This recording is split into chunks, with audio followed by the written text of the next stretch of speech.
The Walt Disney Company announced on Monday that Jimmy Kimmel Live will return to the airwaves Tuesday for a brand new episode for the first time since it announced a suspension last week. Of course, Kimmel was suspended after remarks about Charlie Kirk's assassination, saying that the alleged shooter happened to be a MAGA follower, or at least he insinuated that, and that offended a great deal of people. Nexstar and Sinclair, the two companies that own dozens of ABC affiliates, threatened to drop Kimmel unless ABC and Disney took action. The Post has learned that Kimmel will stop short of making a full-fledged apology during his return on Tuesday. We know that Kimmel negotiated his return with Bob Iger, the CEO of Disney, as well as his number two, Dana Walden, who is the co-chair of Disney Entertainment.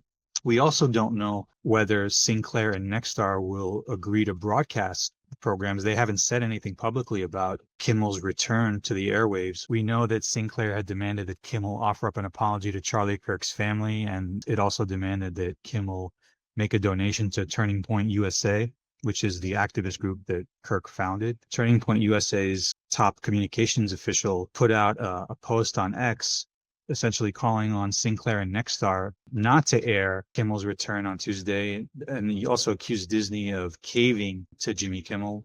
Kimmel's suspension was widely criticized, particularly by Hollywood producers and actors, as well as some big names in entertainment like Howard Stern, David Letterman, Stephen Colbert. They decried what they call government censorship.